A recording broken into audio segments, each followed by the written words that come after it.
Y hablamos de trabajo, de empleo, la mayor preocupación en el país, lo que nos deja este año 2020 y lo que se espera para el próximo 2021.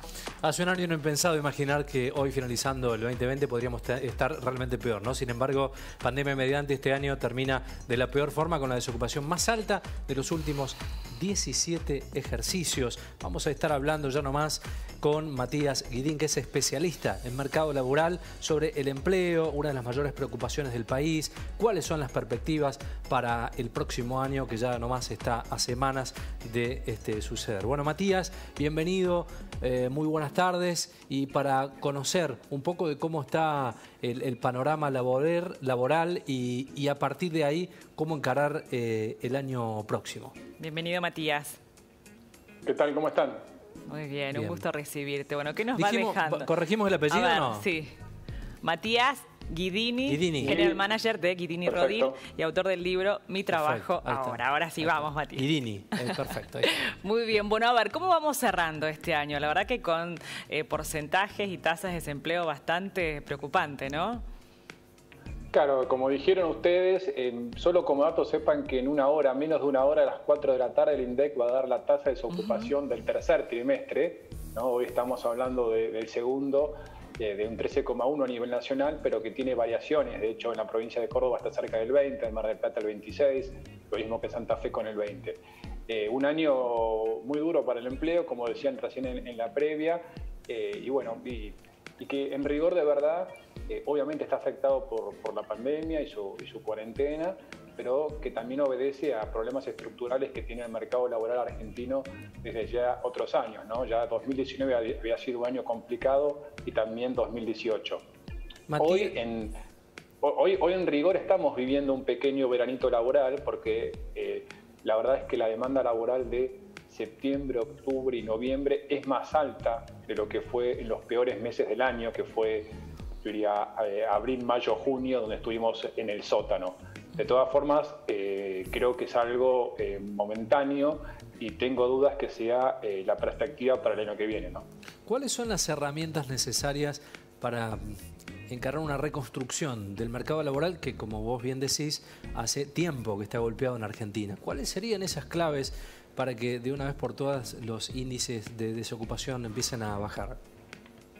Bueno, yo diría que hay dos. Una que todos conocemos, que tiene que ver con la reforma laboral en sentido amplio, ¿no? O sea, hoy tenemos un marco laboral que es arcaico, que está diseñado para una configuración del mercado del trabajo que no es la del futuro, es decir, con nuevas formas de trabajo, como, bueno, ahora vemos el teletrabajo, pero también podemos hablar de trabajadores freelance, trabajadores por proyecto.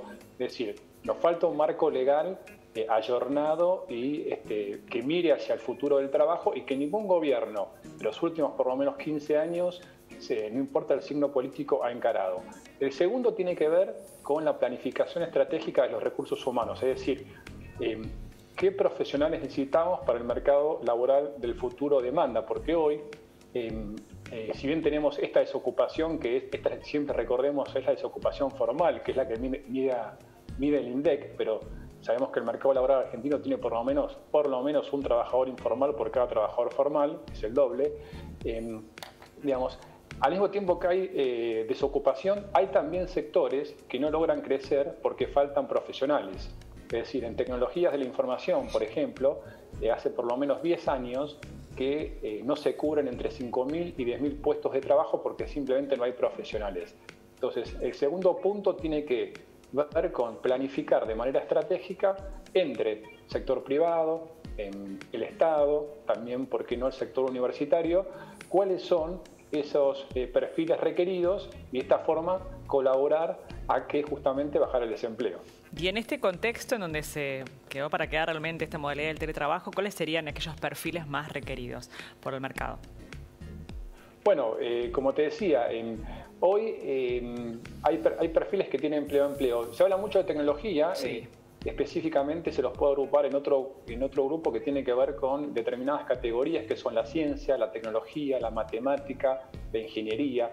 Todos esos son ámbitos, no importa después la carrera, puede ser un ingeniero, puede ser un especialista, a veces puede ser un técnico, digamos, dentro de esas ramas hay pleno empleo. No solamente por el crecimiento de las compañías tecnológicas, sino porque la digitalización cruza todos los negocios. Es decir, lo que antes era de manera presencial, hoy pasa a ser virtual. Pero no solamente todo tiene que ver con tecnología. Siempre hablamos de, por ejemplo, en otro campo, lo que tiene que ver con el servicio de la salud y, por ejemplo, los enfermeros. Ustedes saben que en Argentina y en el mundo, este no es un fenómeno solamente local, en Argentina faltan por lo menos 50.000 enfermeros. Y esto también es una profesión que, por ende, ante esta desbalance entre oferta y demanda, asegura también pleno empleo. Pero, ¿qué perfiles faltan? Te diría que esos y básicamente todos los vinculados a las tecnologías. Matías, me quedaba pensando en lo primero que decías y pienso en la parte empresarial, las cargas sociales que tienen las empresas para tomar los empleados. ¿Debiera ser otro aspecto a tener en cuenta para que permitan la incorporación de más empleados en blanco? Sí, digamos, la reforma laboral es amplia. Yo te diría, cargas y contribuciones y de alguna manera generar incentivos fiscales que, por ejemplo, promuevan la incorporación de determinados sectores que están excluidos. Por ejemplo, gente de determinado grupo etario que todos sabemos que tiene menos posibilidades. Algunos perfiles que yo priorizo necesite, es decir, yo tengo que buscar ingenieros, bueno, si contrato a un ingeniero tal vez que mi carga sean menores. Otros grupos que puedan estar excluidos, no importa cuáles. Y también de alguna manera un tema clásico, la industria del juicio laboral, ¿no? Claro. Donde nadie está discutiendo que al trabajador no le llegue lo que corresponde, tampoco que el empleador pague de más, pero pareciera que hay un tercero en el medio que a veces se termina llevando algo que perjudica a las partes, ¿no? Entonces, industria del juicio, cómo incorporamos a los grupos excluidos, favoreciendo, puede ser a través de cargas y contribuciones, que uno pueda tomar esos perfiles. Es lo que pasó con el teletrabajo. El teletrabajo fue de alguna manera, mi punto de vista, regulado por la fuerza, por la situación que vivimos, pero hay otros grupos, como tiene que ver, por ejemplo, con el trabajador freelance, que hoy puede estar dentro del mercado formal o no, pero que de alguna forma, con una ley que los ampare, que cuide los derechos del trabajador y del empleador, podría ser gente que se incorpora al mercado formal de trabajo, por ejemplo. ¿Cuál es la situación, este escenario, Matías, de los más jóvenes? Que están ahí analizando, bueno, irse o quedarse, a ver, planificando un poco el futuro, ¿no? Su vida.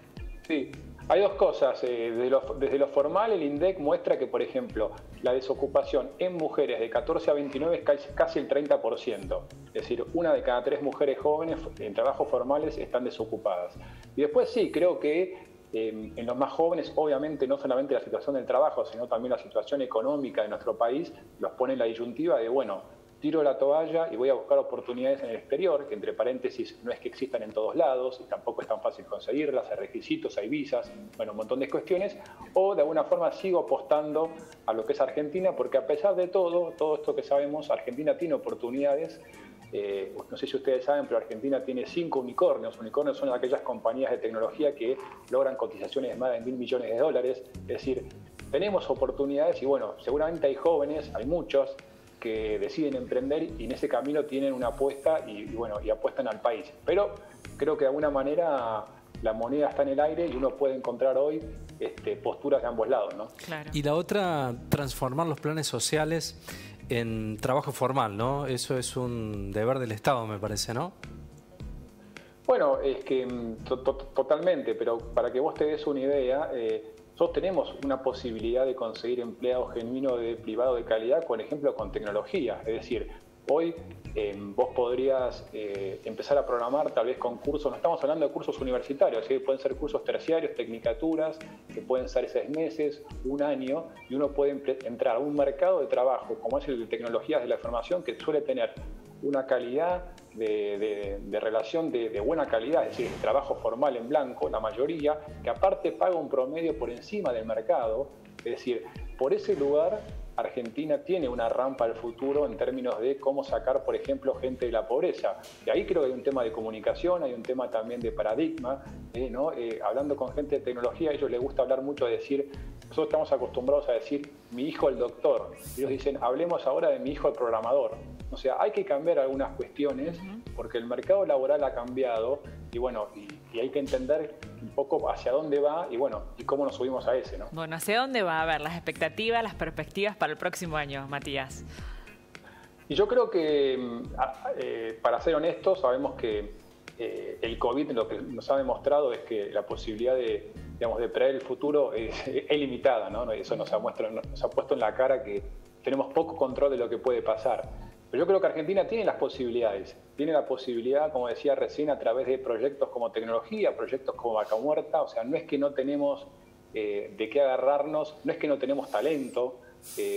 Lo que pasa que tenemos lastres históricos, que puede ser, como decíamos, un marco regulatorio arcaico, tenemos el ecosistema sindical, tenemos los cambios de ideología y la economía. Bueno, esos son lastres que nos llevan hacia atrás. Yo, la verdad, no me puedo arriesgar a un escenario. Creo que el primer trimestre va a ser un poco más conservador, pero creo que la reflexión es, tenemos las oportunidades, creo que está un poco en nuestras manos cómo jugar esas cartas y ver si tomamos esa rampa hacia el futuro o quedamos de alguna manera atrapados en este mercado laboral que en rigor hace por lo menos una década que navega en la mediocridad, ¿no? La última, para cerrar, me quedaba pensando también en el tema educativo y la desaparición de las escuelas técnicas en la Argentina. En el último tiempo han tenido alguna fuerza de empezar a volver. Allí había una capacitación para que los más jóvenes tuvieran una actividad, como vos lo decías muy bien en la entrevista. Bueno, será, me parece, una responsabilidad de todos, más de alguno que de otros, pero de que de alguna vez por todas estas cifras comiencen a bajar. Matías, muchísimas gracias por el tiempo y por la comunicación. Gracias a ustedes, saludos. Muchas gracias, adiós.